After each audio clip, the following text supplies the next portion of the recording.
ครับวันนี้จะมาอันภาษาละนานะครับคำว่าทักนะครับทักท่านเคยได้ยินนะทักอันมันอยู่ในข้าวของพญาพรหมนะครับเห็นไหมอันสมัยที่เจ้าเมืองลำปางเพิ่นเอาไปซื้อจ้างนะครับเห็นไหมเพิ่นให้เงินไป2,000 ทักนะครับเห็นไหมอันเนี้ย2,000 ทักเพื่อเอาไปซื้อจ้างนะเห็นไหมเนี่ยคำว่าทักนะมันก็ทักมาถ้าอย่างเป็นไอ้ลูปีลูเปอร์อย่างกับหัวนะมันเงินทักนะเงินทักนะเอามากอยนะมากอยอันนี้เนี่ยเขาได้ยินเสียงทักเนาะถ้าจะเขียนนี่ก็ได้แล้วกันมาหรือท่านจะเอาตัวอันนี่เขียนก็ได้นะทักมันทักทัก như vậy màอย่างนี้ก็ได้นะทักอันนี้ก็ทักเหมือนกันนะอันนี้ก็ทักเหมือนกันเห็นไหมอันนี้ก็ทักอันนี้ก็ทักเห็นไหมเอาตัวใดเกี่ยวก็ได้นะเขาอู้ถึงภาษาไทยนะครับเสียงภาษาไทยทักนะครับทักโอเคนะครับท่านจะเขียนได้ก็ได้นะครับทักเห็นไหมทีนี้เขาจะสะกดเขียนอย่างไรแล้วก็ทักหน่อยมาอันเอาไปกอยก่อนอันโบราณก่อนนะครับก่อนนี้เขาอย่ามาเขียนคำว่าทักเลยเอาไปกอยกรรมโบราณก่อนนะครับเห็นไหมนะอันมันก็มี2 แนวทางนะครับท่านจะท่านจะเขียนนะท่านจะเขียนนะมันคำว่าทักนะ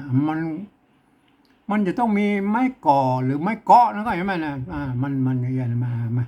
สระเสียงสั้นเสียงยาวนะเอาไปดูอันกรรมโบราณหมดนะครับเห็นไหมโบราณอันกรรมโบราณบ่เห็นไหมโบราณเนี่ยเห็นไหมไม้ก่อนะครับเห็นไหมอันไม้ก่อเห็นไหมไม้ก่อเห็นไหมเนี่ยไม้ก่อพ่นในก่อโบราณนะครับเห็นไหมใส่เกลืออันนี้เป็นรุ่นแรกๆภาษารุ่นแรกๆแล้วนานเลยนะครับเห็นไหมเนี่ยรุ่น400-500 ปีนะอันยุคต้นๆของภาษาละนานที่ยังไม่มีไม่เอกไม่โทคือไม่เยอะไม่ขอจ้างอะไรมาใส่เกลือปอตัดเนี่ยก็ว่าไปหน่อยมาเนี่ยบีเก้าลิ้นปองอะไรเนี่ยไม่ก่อไม่ก่อเมื่อมีตัวสะกดแล้วแม่เนี่ยอย่างนี้นะตัวเนี้ยไอ้ปองเนี่ยไหมไอ้ปองเนี่ยมันเสียงสามัญไม่ใช่ตัวป้าเห็นไหมเห็นไหมเมื่อมีตัวงะสะกดเรียบร้อยแล้วปกติไม่กังมนออกเห็นไหมเนี่ยก็ปองเห็นไหมเนี่ยปองเห็นไหมท่านเคยดูนะแล้วก็ไอ้ตัวงะนี่ปกติไม่ได้ใส่อันนั้นล่าห้ามนะครับเห็นไหมบางทีล่าห้ามปกติไม่ได้ใส่เปลือกอย่างไปเรื่อยนะครับเห็นไหมปนกับปนก็ใส่ตัวเองมาปกติปองแล้วนะเห็นไหมท่านเข้าใจแล้วอันนี้ปนหัวเป็นตัวสะกดก็เห็นไหมปนตัดไม่กังมนออกแสดงว่าไอ้ตัวงะเป็นตัวสะกดแล้วนะท่านก็นึกเอาเองนะไม่ใช่ว่ามัน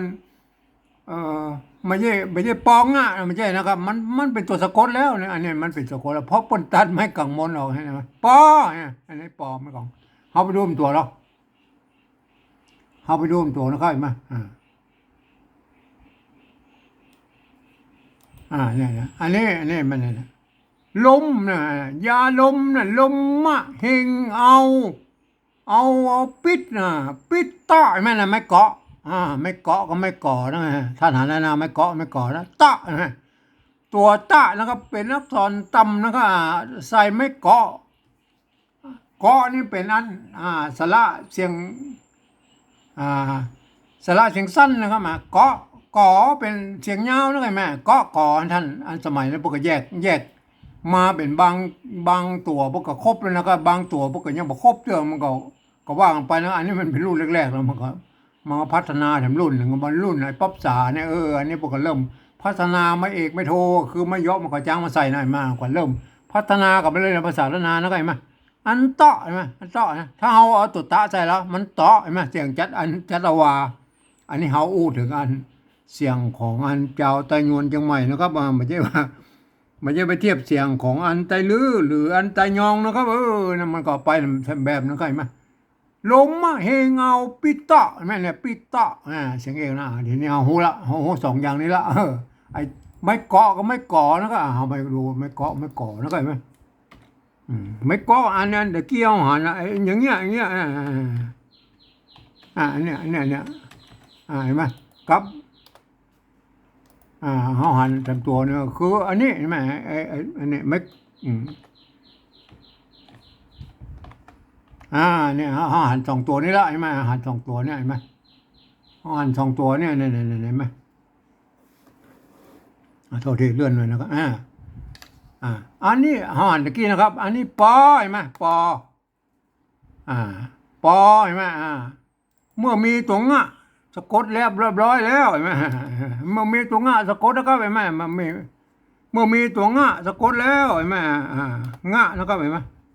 เมื่อมีตัวงะสะกดเรียบร้อยแล้วพวกก็ตัดอันไม้กังมนออกเห็นไหมเห็นไหมอันนี้มันเป็นลักษณะของอันที่ผมเขียนมาแบบผมหันเอาอันในโบราณปาเฮอท่านดูเลยไหมแล้วเปิ้นก็บ่ได้ใส่อันนั้นมันละห้ามนะครับเห็นไหมท่านปกใจไว้นะไม่ใช่ว่าอันไปใส่ไปเรื่อยนะก็ไอ้ละห้ามไอ้ตัวสะกดเนี่ยมันเผื่อมันเผื่อมันเผื่อไปนะก็อันรุ่นหลังๆมาพวกอาจจะใส่นะบอกแล้วแต่เข้าใจนะเฮาก็พออันเก่าเงาภาษาเพิ่นก็เพิ่นบ่ใส่แล้วก็เนี่ยเพิ่นก็บ่ใส่เนี่ยเฮาก็อ่าเนี่ยเห็นไหมเนี่ยเพิ่นบ่ใส่เนี่ยมันได้บีเก้าลิ้นปองปากบ่ได้อย่างนี้เนี่ยว่าเนี่ยปองมันเนี่ยเพิ่นก็บ่ใส่นะก็มาเข้าใจไว้แล้วก็อันนี้เฮาอู้ถึงอันอ่า เกาเงาของภาษาเนาะเปิ้นอย่างนี้นะก็เห็นไหมรุ่นหลังมาอย่างว่ามันมุกกะพะทะหลัง100 ปีลงมาหลังอันโฮมพิมพ์ป้นเลี้ยงเมืองใจมันก็เขียนตั้งคนตั้งเขียนมันก็ว่ากันไปเรื่อยแล้วก็มันก็มุกกะพะทะกันมาเรื่อยมันก็บิดเบี้ยวกันไปเรื่อยแล้วก็ผมเอาเกาเงาเปิ้นว่านะครับเกาเงาเปิ้นว่าอย่างนี้นะครับปังเปิ้นบ่ใจละห้ามนะก็เห็นไหมอันนี้เอาปอแล้วเราอันนี้เอาอู้ถึงอันละห้ามนะเลยไปแล้วเอาปอกับปอแล้วก็ปอกำมปอเนี่ยเห็นไหมเห็นไหม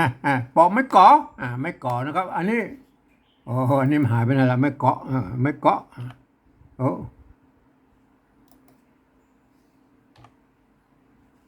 โอ้อันนี้มีไม่เกาะเลย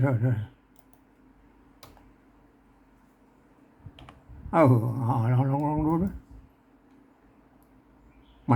นอย่างว่ามันเนี่ยได้แล้วมันหาวิธีใส่มันตะเห็นไหมอันนี้ปอเนี่ยอันนี้ตะเห็นไหม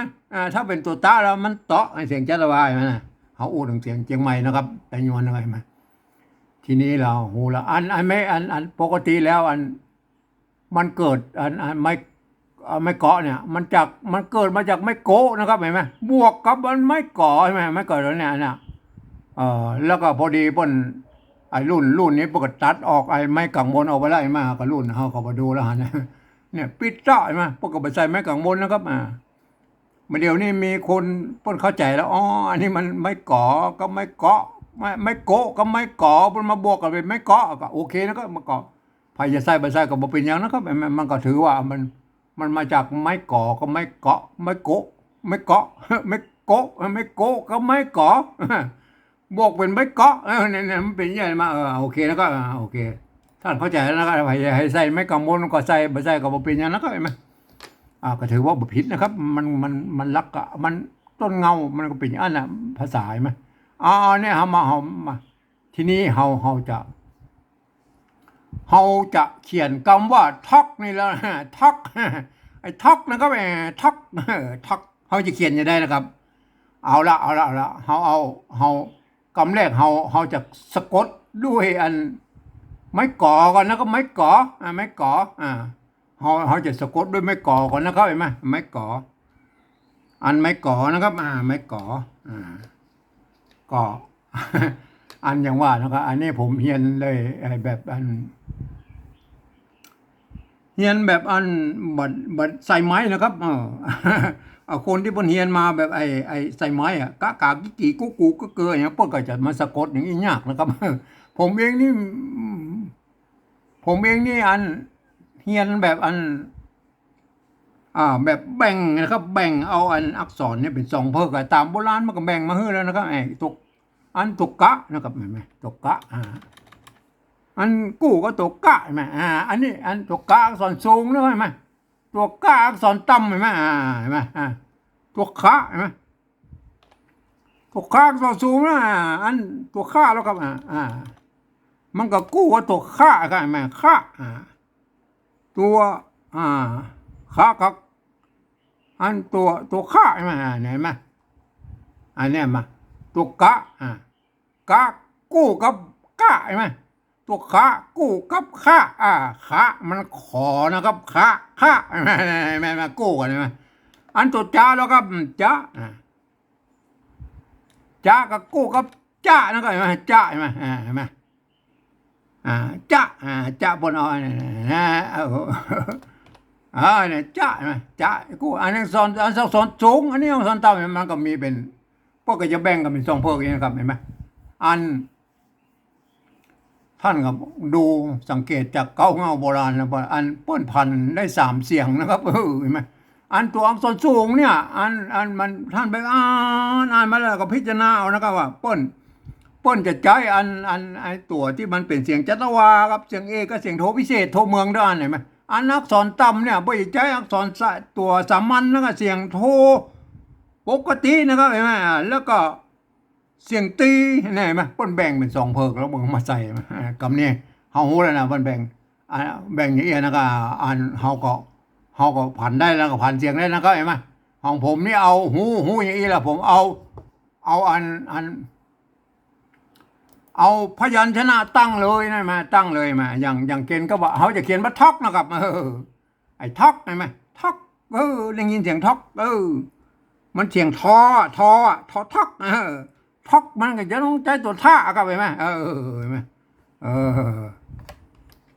ตัวท็อกมันไงเห็นไหมมันก็จะต้องใจตัวนี้มาถ้าด้านใจตัวนี้เหรอตัวนี้มันตัวต้าครับมันออกเป็นตอนะครับเนี่ยตัวตอนะครับมันต๊อกมันจะเป็นต๊อกไปเนี่ยอันต้องใจตัวท่านะครับท็อกท็อกเห็นไหมห้องไม่ก่อนะครับห้องใจไม่ก่อนะครับเอาคำแรกก่อนเนาะใจไม่ก่อเอาใจไม่ก่อเอาใส่ไม่ก่อลงไปนะครับใส่ไม่ก่อลงไปนะครับไม่ก่อ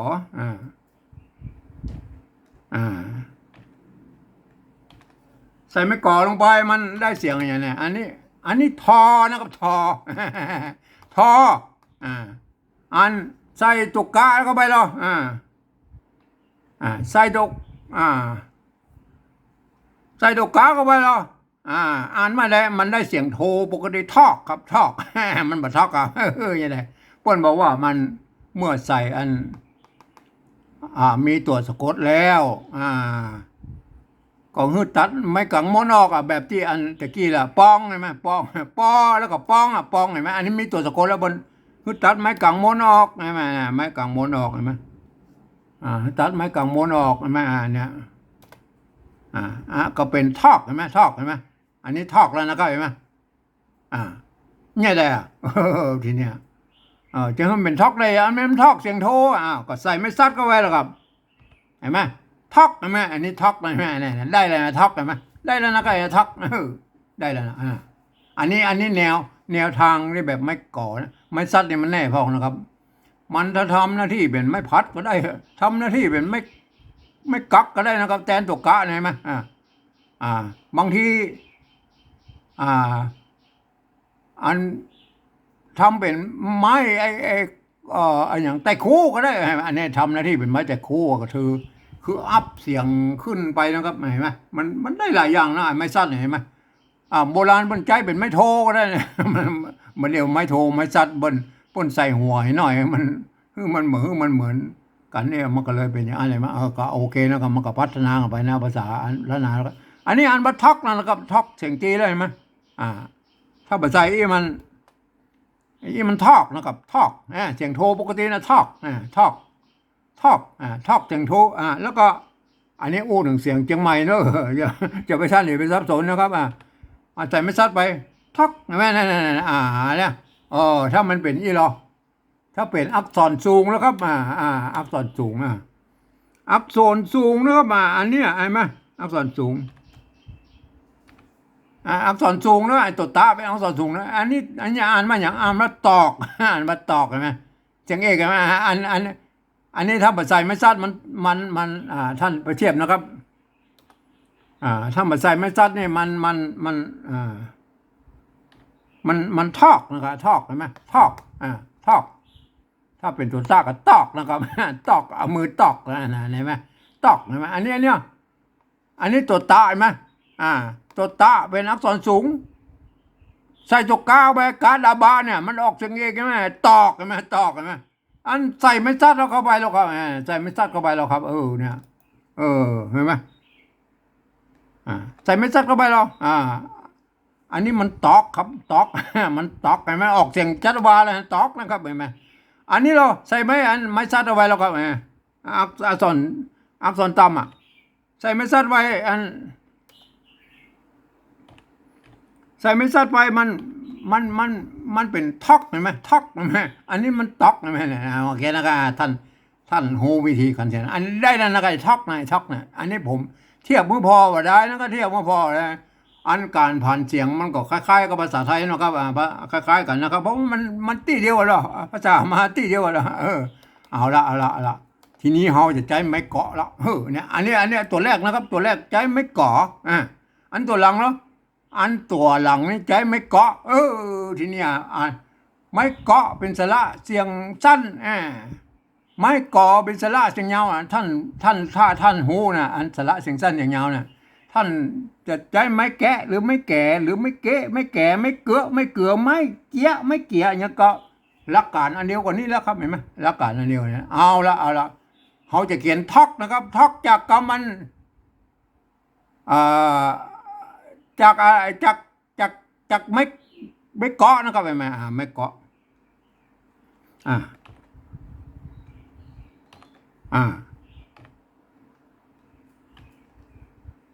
เอาจากนี้ก่อนเนี่ยจาก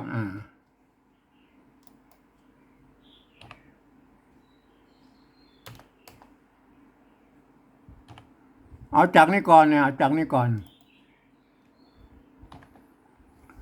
อันนี้อ่านว่าท่อนะครับท่อเสียงตีแล้วนะครับเสียงท่อท่อเสียงตีแล้วท่อ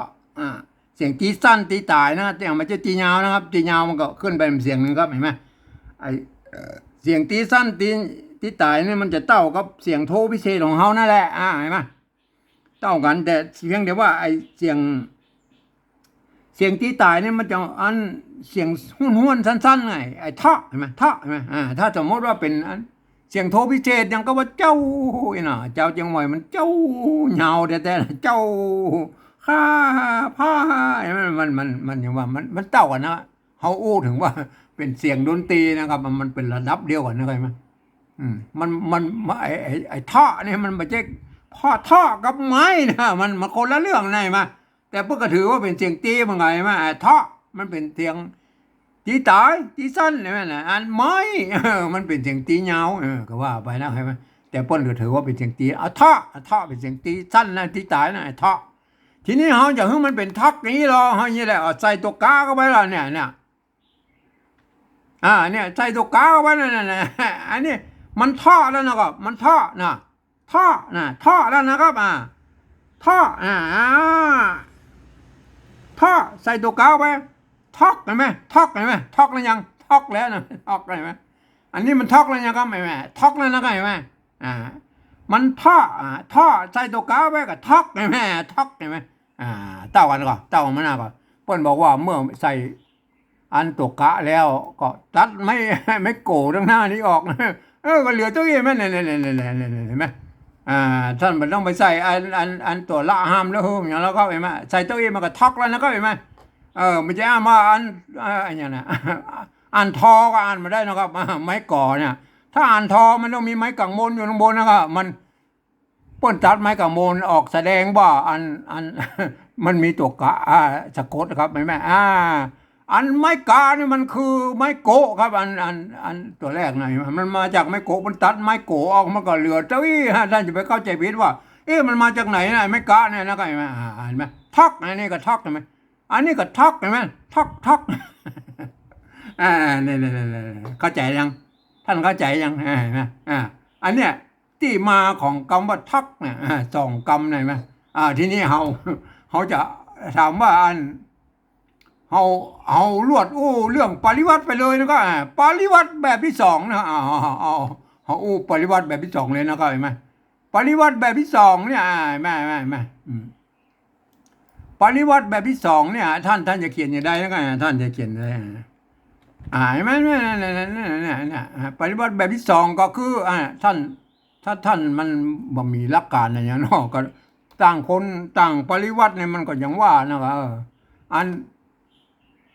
ต่างคนต่างปริวัติมันก็อย่างว่านะครับเห็นไหมมันก็ไปกัน